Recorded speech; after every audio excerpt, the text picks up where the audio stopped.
Okay. Hello, everyone, and welcome to the Cats and Books special SUMMERWEEN podcast. Bow, bow, bow. I'm Erin. And I'm Izzy. And today we're doing Aaron's pick, The Clackity, which is a young adult,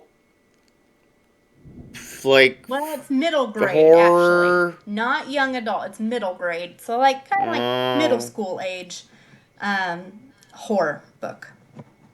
horror. Horror. Let's see. Do we want to do a cat update first? Yeah, Cats and Books Club podcast cat update coming right up. Cleo is sleeping on the bed, and Jemmy has been a hoe for the pets, and that's about all I got. Well, Akila, oh, there she is. I started to say Akila was hanging out in here because she always likes it when we work on podcasts and stuff. It's funny. It's like, she's like, hey, I'm the star of the show. She likes to come in here when people are working. Yeah, she does. You didn't even introduce Sam, and he's literally there. Oh, Hello. crap. Aaron, you suck. Anyway, Sam also read this book, and he's going to be joined. Sam is Aaron's boyfriend. Hi, boyfriend. Hi. Anyway, but Akila's in here. She's hanging out. She's checking out, she's sniffing at the books on the bookshelf. I don't know why she's doing that. She wants to piss on them. More likely throw up on them, honestly. Yeah, probably biting. Yeah. Oh, good. So, right before you got home, Aaron. Puke update. So Pippin, I don't know what is wrong with these cats' stomachs. They throw up a lot. It's because you're feeding them garbage. No, I'm kidding. No, like I have no idea. I have no idea what. They're on a special diet. Like they're on. I mean, not like giving them special food. We're just getting them less of it because they're fat. Yeah, that's true. So Maybe they just eat too fast. Maybe are they like gluttons? Are they like little piggies? Yes. Okay, that's probably it. Is they just inhale it too fast, and you need to get those bowls with the little nubs in it that make it harder for them to eat fast. Psychologically torture these poor gluttonous cats. Oh my gosh.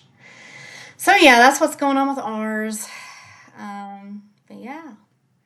But today's episode, we're going to be talking about the Clackity, and then maybe towards the end, we might share a ghost story or two, since this is a SUMMERWEEN. Yeah, it's a spooky episode, so we'll add some of our own spooky shit, because honestly, real life is a lot scarier than fiction, it turns out. I mean, honestly. Not to be existential, but like, good lord, this is the time to be alive. Am I right? So, first thing I want to ask, Aaron, is what led you to pick this book for the podcast? The Clackity has actually been on my list of to-be-read books for a hot second. I also, for the podcast, especially since it's kind of one of our first kind of spooky books, I didn't want to pick something that was like overly graphic at first for the podcast. Which is funny because Throne of Glass is literally the most graphic shit I've read. I know. Truly, it has outgored every book I've ever read in my entire life. Not for me. I've read worse.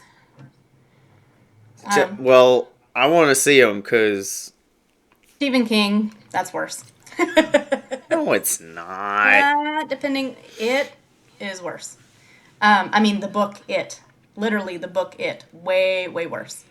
No. Well, not in terms of being scary. I mean in terms of being gory. Have you read the book? I've read some of it.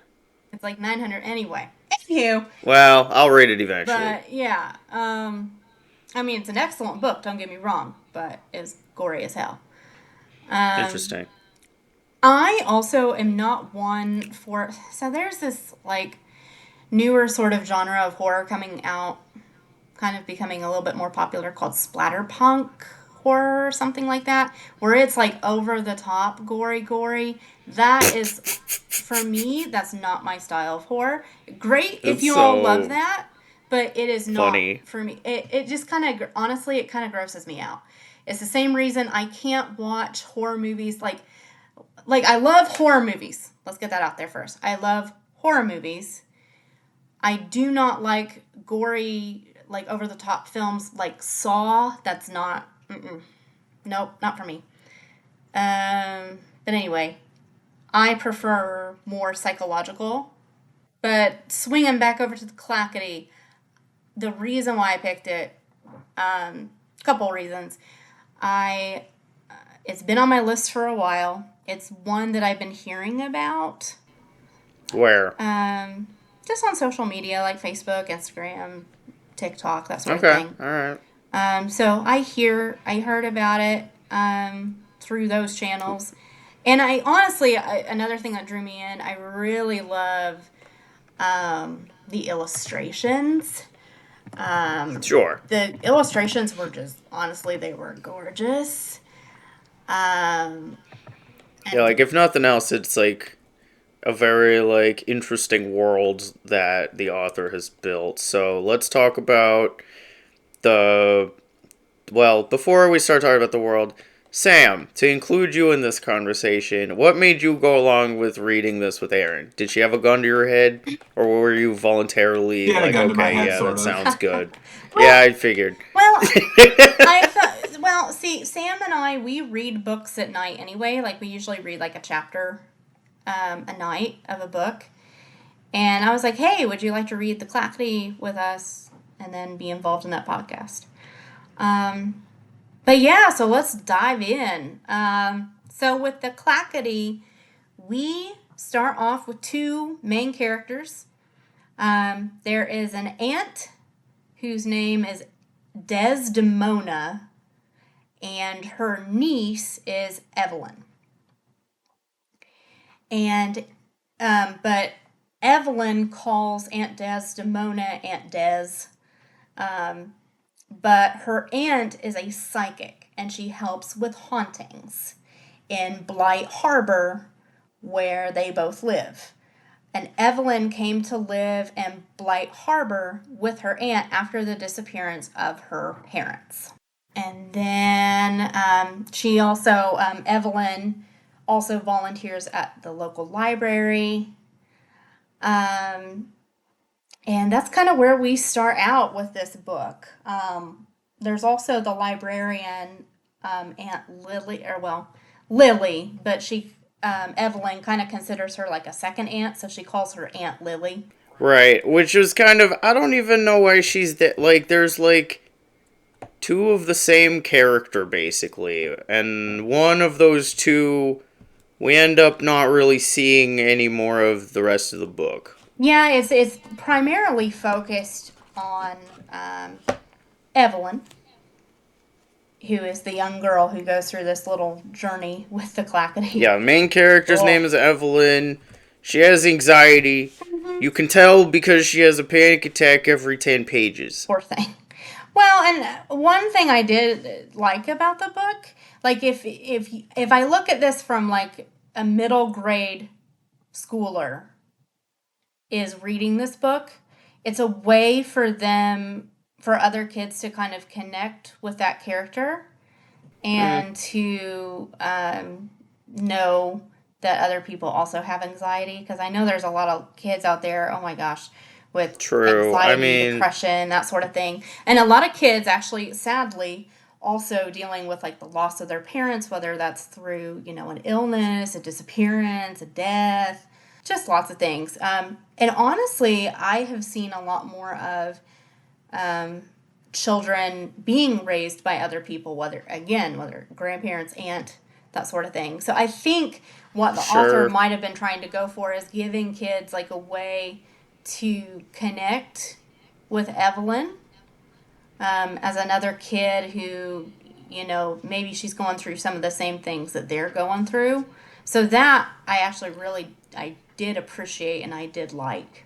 I just wanted to like add that the author said that she took her like she listens to her kids' dreams a lot and used inspiration from those in the writing of this book. And you can tell because there's a lot of like sort of nonsensical dreamlike world that I guess represents the subconscious that the main girl is kind of fighting against. Like the whole thing I think represents like psychological fight against trauma and fear. Mm-hmm. I really, I found it really interesting. It actually reminded me of a lot of books that I used to read, kind of in the same age group that she's kind of gearing this towards. Mm-hmm. Because it's a good way to start out kids with horror. It's a good way to introduce kids to it without, it's not age inappropriate. But it's just scary enough to give you that little bit of, fear and scare that kids are looking for. It's kind of, honestly, it kind of reminded me of Goosebumps too, in some ways.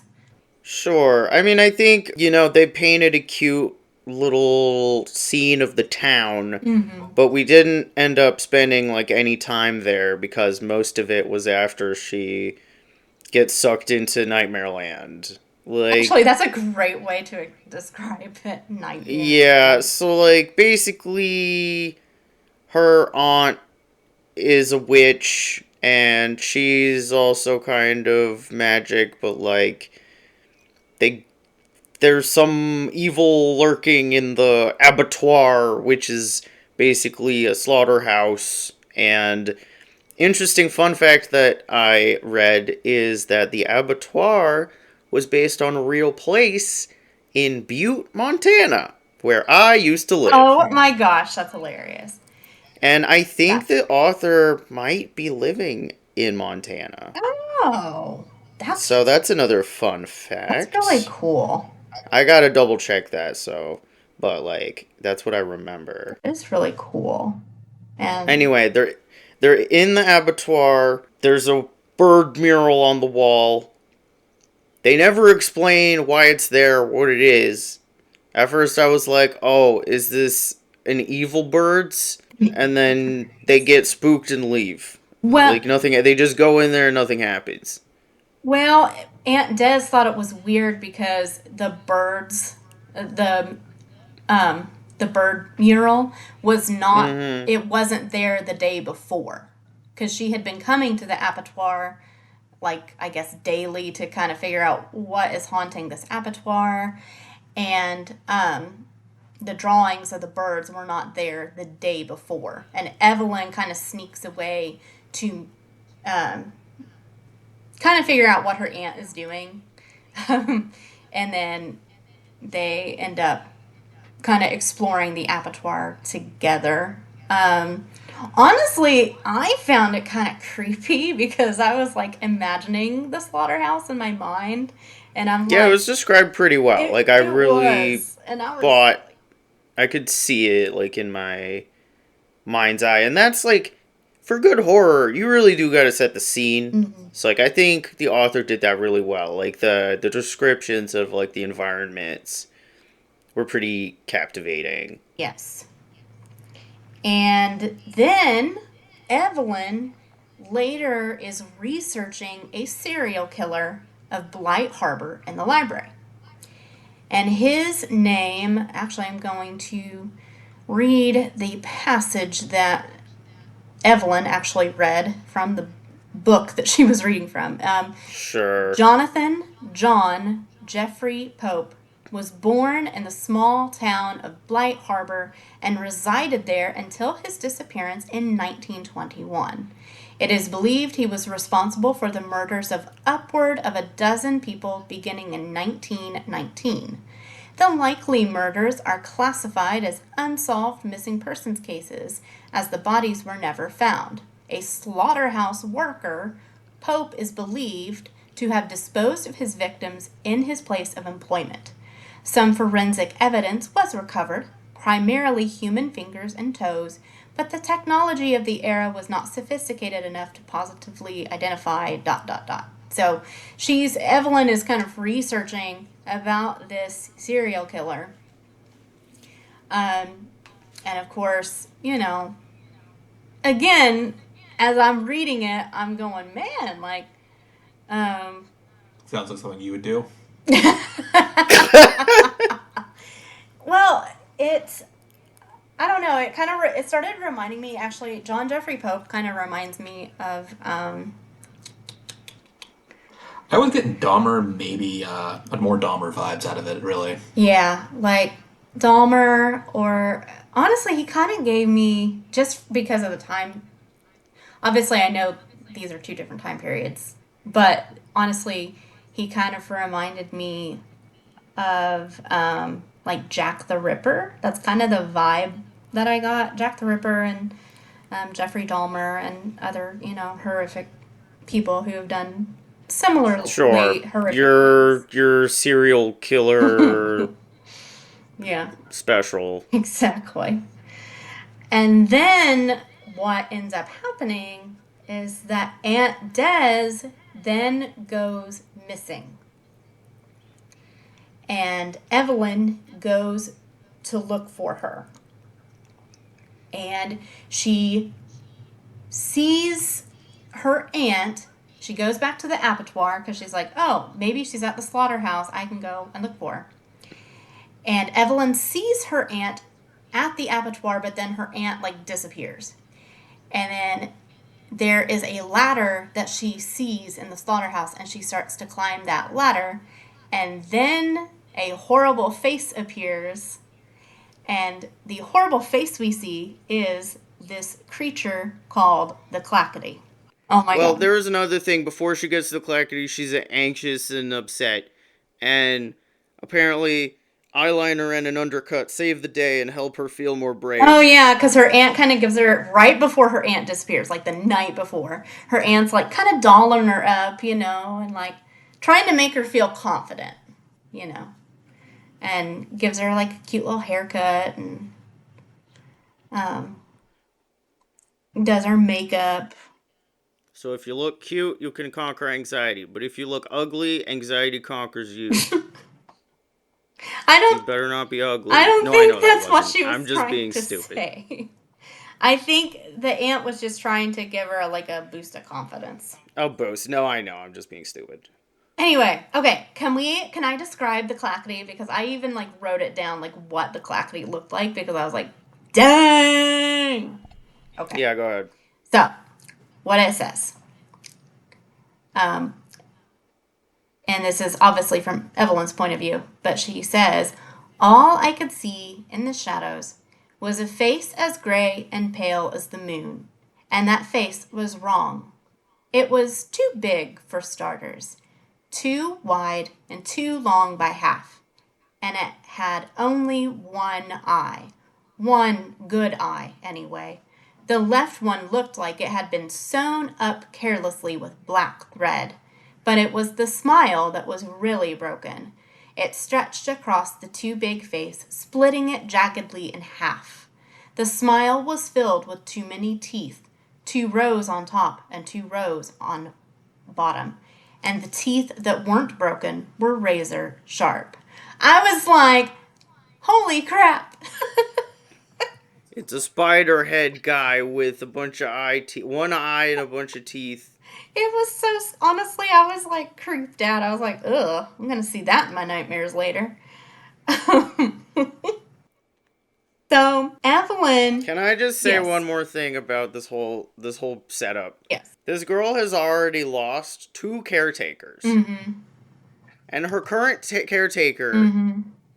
is now just not really leaving her with anybody, and also disappearing without telling her shit except for leaving a note, knowing that this girl is going to follow her. Yeah, that is true. Little irresponsibility. And I think that's shitty parenting. Because if she doesn't go, and then she disappears, then she gets more abandonment because now a 3rd caretaker has disappeared. That is true. Call CPS. This is fucked up. Yeah, I wouldn't trust All right. CPS with much. I mean, No, honestly, I know, but yeah. still.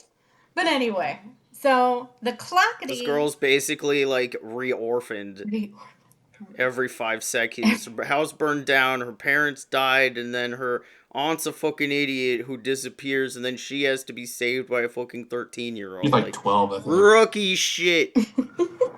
Here, this 12-year-old will save you. I mean, granted, if we didn't have that dumb. trope, there would be a lot less young adult novels. That, honestly, Yeah, that's true. well. All right, I'm going to have Sam read the next part. So then the Clackety makes the deal with Evelyn. Basically, hey, you get me the soul of this serial killer, and then I'll get you your aunt back. Which, I mean, Clackety never states how exactly they're gonna get the aunt back for her, but I mean, sure, let's trust the spider-like thing. It's totally trustworthy. Here, go into this nightmare realm. And, Yeah, pretty much. You're a 12-year-old child. Go on an adventure. Yeah, this idiot 12-year-old is gonna get the serial killer. Like, she's half his fucking size. What's she gonna fucking do? Stuff him in a bag? Like, why would he come with her? And then, what's even funnier is that every time the Pope guy actually shows up, nothing happens. No, He that's can't true. even get Yeah. into the houses. He can't do anything, and every time he's literally just waving at her. I think he's actually a good guy. I think he was trying to help her out. He was like, look, I'm literally right here. Come on. Come on. Come on. Maybe, actually, Just come on. you know, now that I'm thinking about it, and this is just like a weird fan theory over here, what if the Clackety was the one murdering people Because it was so trustworthy. and Pope took the fall? Yeah, but then what is the Clackety? That's also a good question. Is it like a dark spirit? Is it like a creature? Yeah, we never really get a good explanation for what the Clackety is or what really they Is it like trauma that's like stuck to a place? Like, I was kind of thinking maybe it has, like, because most of this book was very symbolic because it's very dreamlike. So okay, if you take away all the literal shit, because if you try to read this book literally, it's nonsense because nothing really connects to each other. It is a dream. Dreams don't make sense. But you have like, okay, she's traumatized by a bunch of shit. Each of the houses she goes through represents one of her traumas, I guess. And then sometimes they don't, but some of them do. It's not very clear. Yeah. Where was I going with this? Like, that's the other thing. I did like the journey through the houses. That was really cool, and I loved the setup of this kind of dream realm world.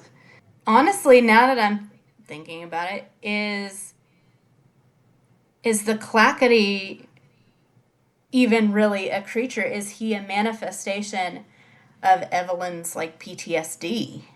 Right, that it represents her, or like the trauma of a place in the past that like lingers and impacts the present.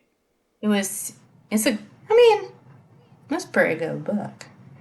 Um, but as we're going through the houses, so the first house is her old house that she used to live in, and she got a key from the house, and then the house burned down just like her old house.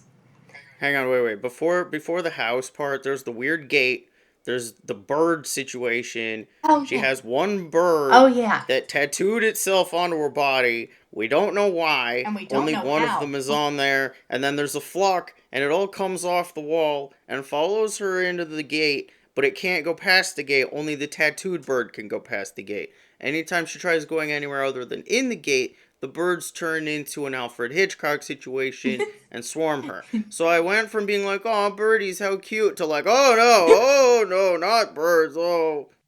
I love the analogy Alfred Hitchcock situation. And I kind of view the birds as like protective spirits. Like I can't remember. Was it sparrows that are supposed to be like protective birds or protective of something? I think Yeah, but they also attack her. that's true. So I still have no idea what these birds are supposed to be. Like symbolizing or even literally, I have no fucking clue what they are, how they relate to the magic of the world, but whatever. The dimension that she's in, about to go into the first house, has a fake sun, So you go from this cute town to this like weird like blacklight thing and like scratchy black grass and like goo comes out of the grass and I'm like seems kind of ugly. And like maybe that's because your subconscious is ugly when you're traumatized. I don't know. Yeah, But it it was kind feels like a of. bad place to be. Like All right, so we were at the houses. That's where we were in the dream world. yes. So the first house is her old house, and she gets a key from this house, and it then burns down just like her old house did, um, which was kind of, creepy and sad. um, the second house was one of my favorites. It was like a candy house, so it was very like fairy tale like. Um, And the Pope guy keeps showing up and nothing happens. I know that was something. I don't know. I think again I have to look at it from like it's a middle grade horror book, so it can't be like too over the top. But then again, I look at Goosebumps and then I'm like, I mean that's the same sort of thing. And Yeah, I kind of expected a lot more from Pope. I mean, he's menacing, but I wanted him to be a little bit more menacing. He mm-hmm. wasn't even menacing. He was just like smiling at her and waving, and then she was smiling and waving at him as they passed each other. He was outside on the porch and she was just fucking around like, oh, my parents, oh, look at this family pictures. And then he's still out there, and I'm like, there's like a guy. What are you doing? Like, hurry it up. What are you fucking doing? She had to take like 20 minutes to have a panic attack. I loved like the second house though because the second house has these three witches in it who give her three gifts which are a bell to wear when she needs to be quiet, a flower for the three witches' mother, and a match.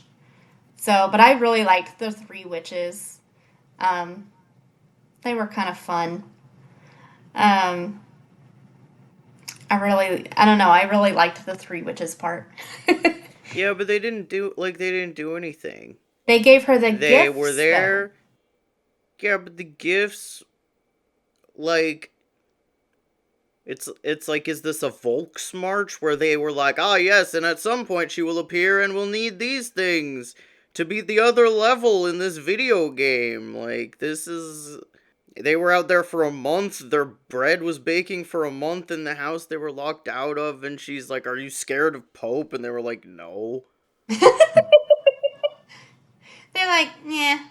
Yeah, for witches It's we can because he handle. wasn't scary.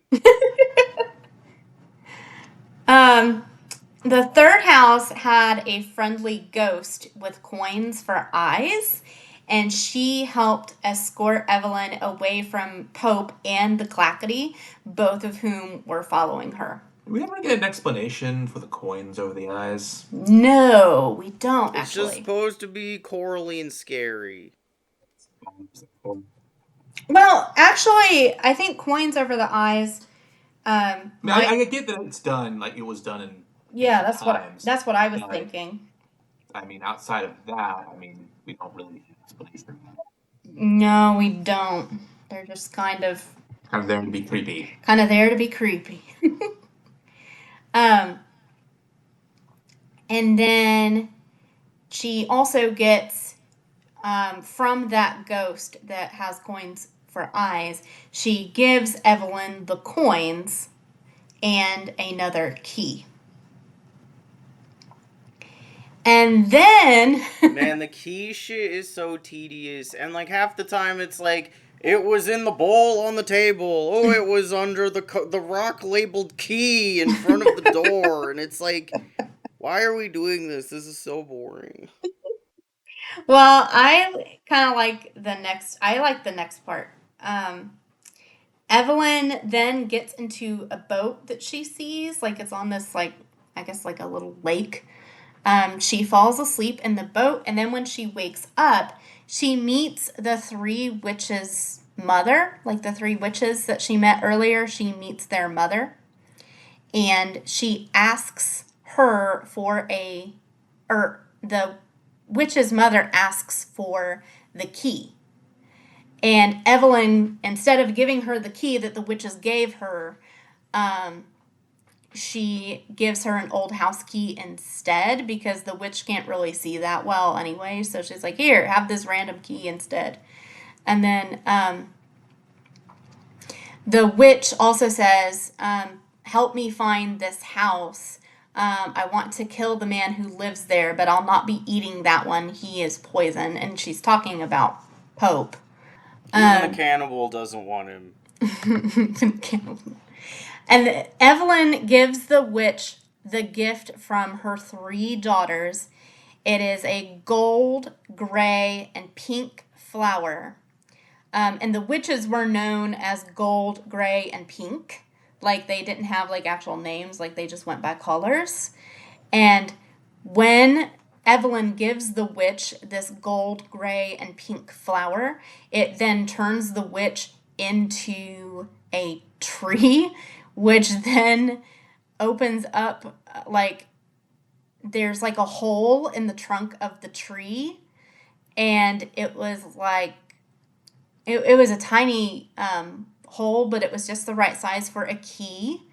And then there was like, Evelyn is looking at it, and there's like this little outline of a small arched door. So the mother witch had actually she became the 5th house, which I thought that was kind of cool. That was kind of a cool part to me.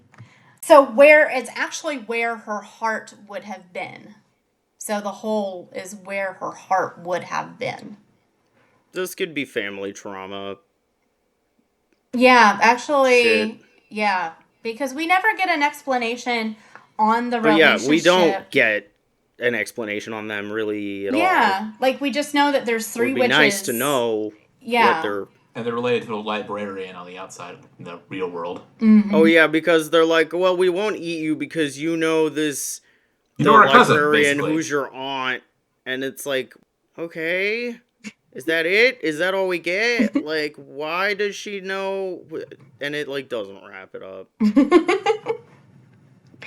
And then in the 5th house, she tells a story to the story thief. So there's, like, this story thief, and he steals stories. I did like He's a his grasshopper illustration. man. You liked what? His illustration. Yeah, I really liked... I liked all the illustrations. But yeah, the story thief kept stealing the witch's stories. So he says, hey, tell me a story. She tells a story to the story thief. It's a terrible story. It's so fucking boring. I was like, we really had to sit here and listen to this bogus, stupid story that didn't have a... It was just like there was a guy and he did some stuff at the end. Yeah, because she was like, you gotta remember, she also was like panicking because Pope was following her. So she's like, I don't like She's it. panicking because she's always panicking. And then... That's all we get. Her personality is panic, and then sometimes she's like, I'm brave! Anyway, I really liked that part. And then the story thief opens up a bag, which revealed a set of stairs, and so she goes down there. She gets to Right, house. the bag with the stairs in it. You know. Yeah, it's like, yeah. You know, the bag with the stairs in it. Of course. I do agree, if you try to read this book literally, it, like, it wouldn't make sense. If you're looking at it as, okay, this is like representing like trauma, it's representing emotions. But it's like, what does a bag with stairs in it represent? That's a good question. Escape? Escape! Yeah, but you could escape the way you came in, which is out the ass. No, she can't, because Pope is there. She can't. So anyway, okay. Alright, so it's like a secret trapdoor way to get out. Yeah. Even though Pope wouldn't do anything. He wouldn't do anything. Plus, she's trying to, like, get him, isn't she? Because she needs the Clackity to release her aunt? Or, like, what is she even trying to do? Yeah, Because that. she's running away from him instead of trying to get him. So it's like, what is she doing? What is her goal? Is she just trying to find her aunt? Like, I guess. Well, But the Clackety also kind of told her, he's like, 7 houses. You have to go through the 7 houses. Basically, it's like you have to go through this process in order for me to hold up my end of the bargain. Um, okay. so then we get to the 6th house, and it has this bridge over it, and there's like this huge, like, black abyss under it. And then, of course, Pope is following her, and she's going over the bridge, and she's panicking, and then she falls into the More abyss. panicking. And then my notes get really crappy from here because I did not. Because you stopped caring. Because I stopped taking my notes. Anyway, okay. Nice job. So she falls into the abyss, and then what happens? And then Wait, what? I'm Bird trying saves to. her. Where was Oh, the paper? Was the Bird. paper house already? That's right. Here. Bird saves her. Like Bird allows her to fly back up to the Oh, of course. The bridge. bird can fly. The tattoo bird on her arm, it flies. It goes to her Didn't bath you entrance. know? I almost wonder if we're supposed to think, like, I almost, I mean, okay, I know that technically she ends up saving Aunt Des and blah, blah, blah, blah, blah. But I almost wonder if a lot of this, if we are meant to take it as a lot of this was made up in her mind and it was just a dream. Well, I don't know. Given what we see near the end, I don't think so. This is supposed to be actually happening to her, at least in the context of the story. But Yeah, okay. She falls into the pit, and my notes are, that's good, actually. It makes me feel better about this story. Oh my god. Throw her into the pit. Oh my god. Yeah, so then gets saved by the bird growing wings on her back. Sure. And then I guess it's like flying dreams versus falling dreams about failing or winning. Like, you could read that into it. You have to Mm-hmm. cross the bridge on your own. But then I was like, so if the abyss is fake and the bird saved you, like, why are you scared of anything? Well, because she's a She kid. keeps having all these panic attacks and nothing's even happening. Because she is a child. she's a kid. Her parental figure has been taken from her.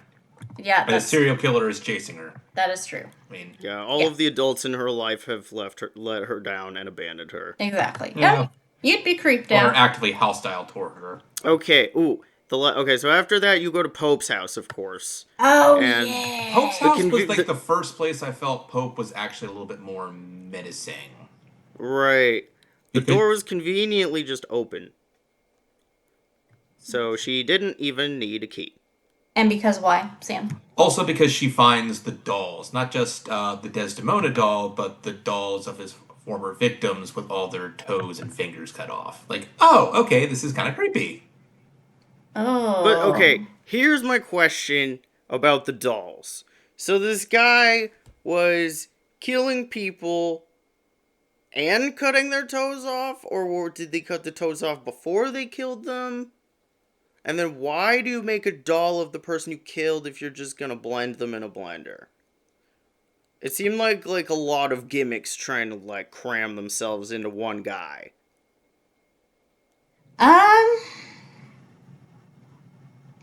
I mean, serial killers do a lot of horrible, creepy stuff. Now, I'm immediately thinking of Ed Gein and his necklace of, I think it was ears or lips. Yep. Yeah, sure. Like, serial killers will take, I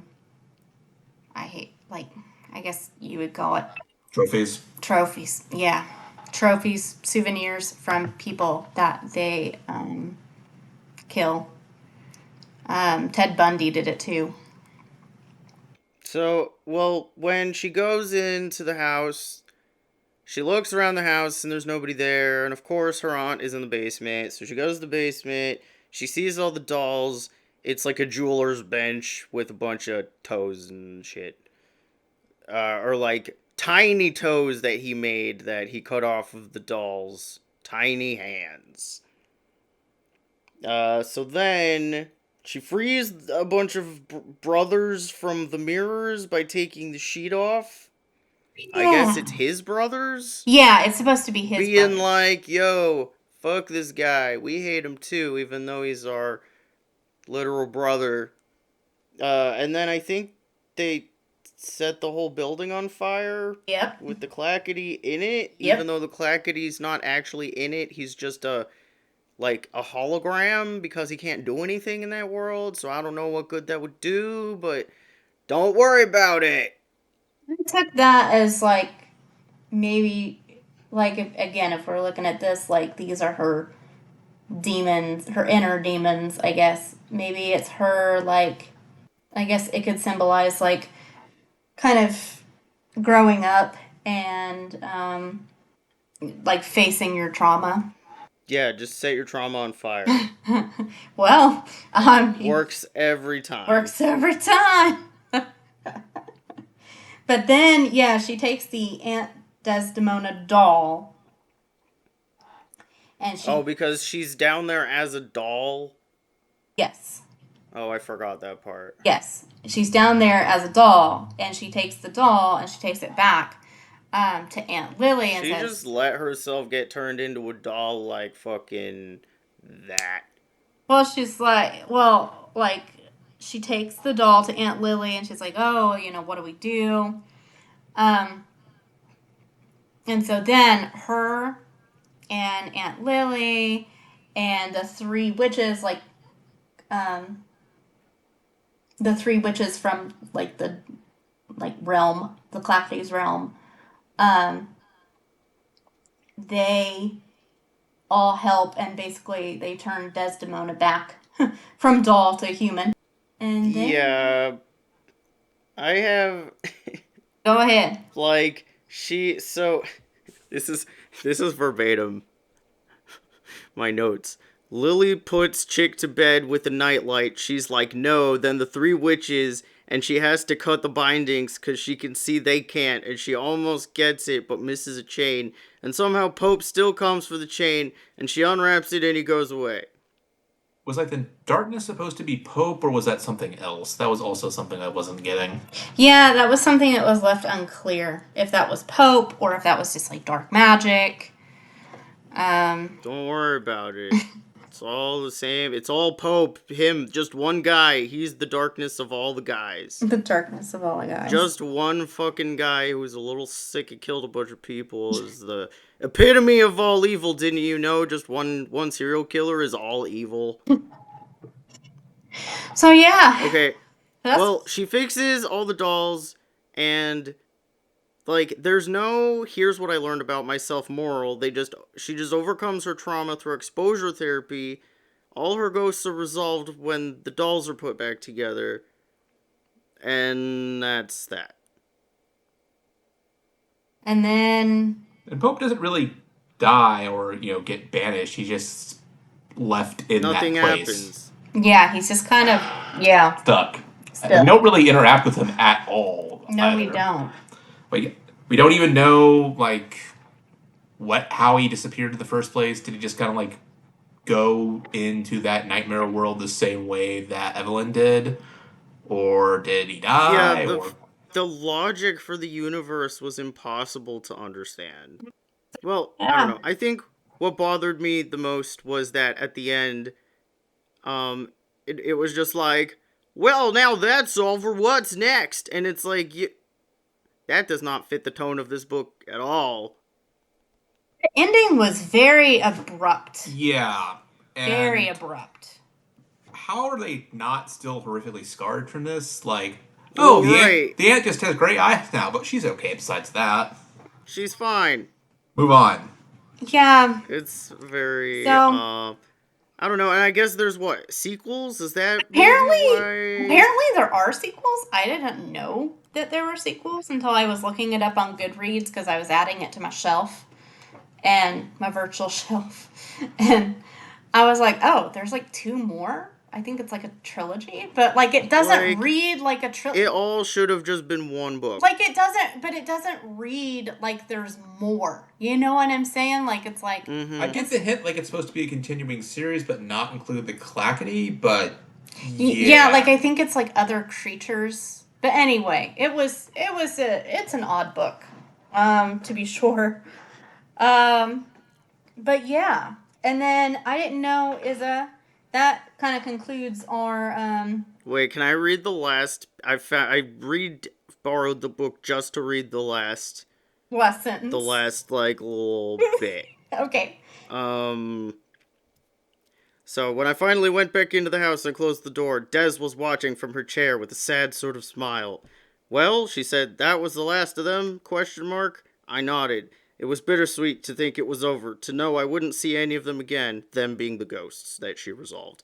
But I was happy too, and proud, and suddenly restless.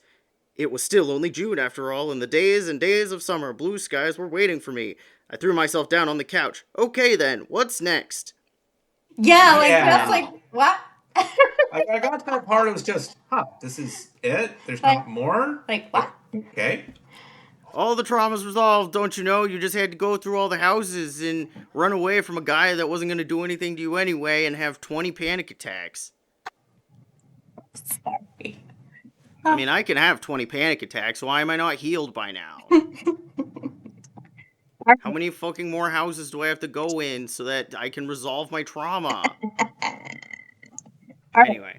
Did we want to tell any, since this is the SUMMERWEEN episode, did we want to tell any scary stories? Oh, I'll tell cat related and ghost related. I was visiting the jail, aka my parents' house, and Mr. Fuzz has lived there for a very long time, and he passed the last year. And while I was in there, I was going through some storage, and I was just like, I think he's in here. I just like had a feeling, and I was like, "Hi, Mr. Fuzz," and then the little meow came out from the air, What the heck? and like Taylor heard it. Taylor was there. My partner Taylor was in the room, and he heard it better than I did. Like he heard a little wow. And scary. So that was really cute. It's cute, but it's so creepy though, because baby. like honestly, you would have to know, guys, if you saw this jail, y'all would know. You would know what I'm talking about, because it's Well, Mr. Fuzz loved the jail. He would always poop in the back right corner. His favorite spot to shit was not in the litter box. It was all the way at the end knew that. on the concrete floor. But it's funny because Mom says she can hear him at the kitchen door sometimes, just going like wow, wow. Oh, she can. Mm-hmm. Aww. I know. I miss him. I do too. Anyway, that's my Mr. Fuzz ghost story. But I tell you, at the end of his life, that boy looked rough. I know. He really rough. was having a bad time there. Yeah. Bless his heart. I mean, he was 18 years old, guys. I mean, he looked, he was an old man. He looked like Yoda. A really, really, like... Just like the oldest man imaginable. He was a black and white cat. Mostly white, with a little bit of black. Little splotches on him head. So cute. Maybe you can find pictures from the Mr. Fuzz Facebook page and put them on our Instagram. Anyway, what about you? What's your spooky story? So, actually, I do have one. So, I feel like I have psychic ability and that I sense ghosts a lot of the time, even if I can't see them with my own eyes, or if someone else can't see them with their own eyes. But like, I was in not Evansville, goodness, I was in Louisville, and we were doing a ghost tour for my birthday, and we get out of the car and we're right next to their historical society in Louisville. Filson Historical Society. Filson, yeah, the Filson. And it was just, I don't know, it was giving me a creepy vibe. And I was looking up, there's like this little balcony out there on this building, and there's this little balcony, and I was just, in my mind's eye, seeing this gentleman with a, like, white beard, and in my mind, I'm seeing him, like, pace back and forth, and, like, smiling down at me, and I'm thinking, am I making this up in my mind? Like, what is this? This is kind of... Is this guy real? Like, is this real? And I'm, like, staring at it for a few minutes, and I'm kind of like, And I just kept feeling like, Was Sam next to you? Did you ask him to look? Yeah, Sam was there. We took pictures of it, remember? Yeah, we did take pictures, and I forgot about so that. both of y'all saw him. No, he didn't see him. Oh. No, I saw him, and then I was like, Wow. And then I was like, hey, guess what? And I'm like describing what I'm seeing, and then we took a couple pictures. We did actually, I think we caught like orbs. We got an orb, Yeah, like one orb, but we did catch an orb. Interesting. And I'm like, that's really interesting. So... That's fine. And this is before the ghost tour even started, okay? So this is us. Yeah, y'all were just waiting around. We're just, like, waiting around. And I was like, hey, let's go grab a coffee before this ghost tour starts. So we go to this coffee shop. And I look up the Filson Historical Society. And I look it up. And I look up pictures of the founders. And I, like, scream out loud because one of the founders is the man that I saw. Like, do you remember his name? Actually, I can look it up right now because it was odd. Filson Historical Society founders. And every time I see, like, the picture, I'm just like, ugh. That's so funny. Like, because I looked it up, I'm, like, looking it up, like, what is this? What is the Filson Historical Society? Like, and, like, the founders and blah, blah, blah. I swear but it was the weirdest thing because I'm, like, looking up this place, not thinking I'm gonna find anything, right? Like, I'm thinking, yeah, whatever, I'm making this crap up. Because sometimes I like, doubt my abilities. Sure. Because I'm like, Aaron, you're just making this shit up. Like, that's normal. You're not, you don't really see people, like, you're crazy, basically. Right. Okay, so it was founded by several people. Like, it was, a group effort. Sure. But the general... They were all rich white men. Probably. Yeah. But the man that I saw was a Mr. Reuben T. Durrett. He was one of the main founders of the Filson, what was the Filson Club and now is known as the Filson Historical Society. And neat. I'm going to look him up. Yeah. Reuben Durrett with 2 T? It's T, so I would put Reuben T. E. And then Durrett is Durrett. Got it. But he, according to Wikipedia, oh man, look at that guy. Yeah, like, that's who I saw. And he bearded as fuck. And it was, like, interesting because, like, in my mind's eye, as I'm seeing him, he's, like, smiling down at the, like, he's just smiling and, like, pacing back and forth. And he had it. I checking remember, it out. Like, I remember he had his arms. You know how guys, like, they'll cross their arms behind their back and they're just pacing. Yeah. Like, that's what I saw. And apparently he was a lawyer, a jurist, a linguist, a poet, an editor, a journalist, a history writer, and a Kentucky bibliographer. Yeah, we got a book man. Yeah, like, he, interesting. He was born 1874, died 1936. Nope, different person. He died in Never mind. Yeah, died in 1913. 1913, okay. That's why I said you need to put Reuben T. Durrett. You have to put his middle name. I did. I'm just looking at pictures. Oh, okay. Anyway, he was an interesting guy, and that's who I saw that night. And it was weird. And, but yeah, he was the founder of the Filson Historical Society. Nice. So that's what he did, but it was a weird little ghost experience, and yeah.